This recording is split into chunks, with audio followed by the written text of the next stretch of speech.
Cotação do dólar, do minério de ferro, do frete marítimo são algumas variáveis que interferem bastante nos resultados.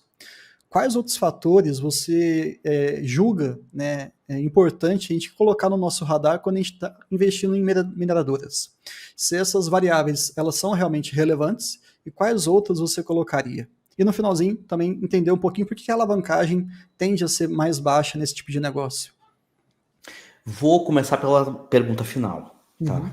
Por que a alavancagem tende a ser bem mais baixa? Porque pela própria natureza do negócio, o EBITDA dessas empresas faz assim.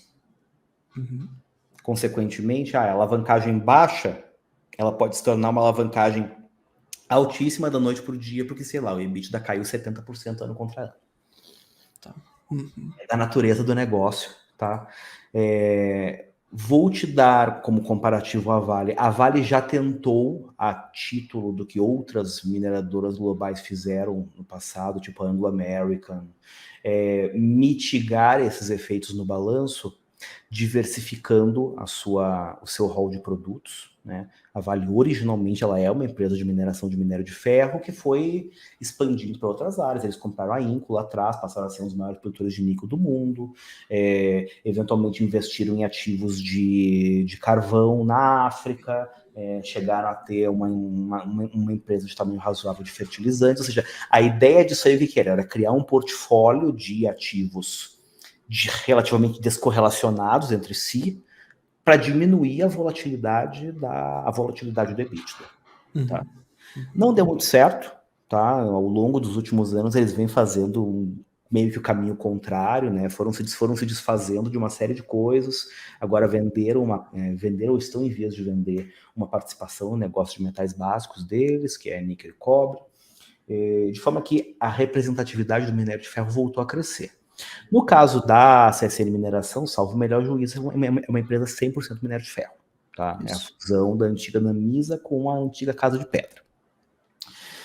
Quais são os outros fatores que eu acho que são importantes colocar aí? Primeira coisa que a gente tem que ter em mente é assim, ó, cotação do dólar, cara, para esses caras, quanto mais desvalorizado o real frente ao dólar, melhor, Uhum. porque basicamente você vende em dólar e você tem uma parcela da sua estrutura de custos que é em dólar, mas outra parcela que é em real. Tá? Uhum. Então, por exemplo, pegando o Vale, dos custos totais de Vale, mais ou menos, sei lá, uns 50, 55% é dólar, consequentemente 45, 50% é real, você tem o potencial de ter um ganho, né, em cenários em que o real desvaloriza frente ao dólar. Minério de ferro.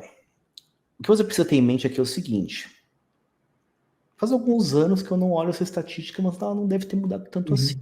A China respondia sozinha por 2/3 do mercado transoceânico de minério de ferro. 70% atualmente. É isso Então, aí. pior ainda, pior Uhum. ainda. O que Uhum. significa que você tem um soluço na China, você tem um soluço na siderurgia chinesa, né? Você tem um impacto muito significativo em termos globais na demanda por minério de ferro dessas empresas, tá? Então, em outras palavras, você tem que ficar permanentemente muito ligado no que está acontecendo em China. E pela própria natureza das coisas na China, né, o regime de governo e tudo mais, muitas vezes você tem dificuldade de ter acesso à informação, ou as informações não batem entre si. Tipo, é um mundo difícil, tá? É um mundo difícil de operar. Uhum. O frete marítimo é importante? Tá, o frete marítimo é importante, mas quando você olha para a estrutura de custo dessas empresas, ele não é tão representativo no todo assim. Tá? Uhum. Eu acho que faz muito mais sentido você olhar, na verdade, para o custo caixa de produção deles, que eles chamam, né, de custo caixa C1, né, que é o custo do Uhum. minério no porto. Basicamente por quê? Porque se este é um negócio que, pela sua própria natureza, é altamente volátil, a sua melhor chance de sobrevivência é estar posicionado nos players com menor custo de produção do mundo. Porque eventualmente vai cair. Eventualmente a gente vai ver minério de ferro a 40, 30 dólares de novo.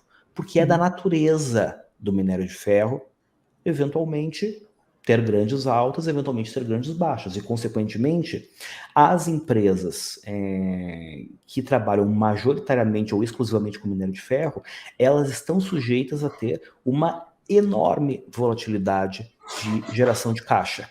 E essa enorme volatilidade de geração de caixa é a razão pela qual elas precisam manter a alavancagem financeira baixa.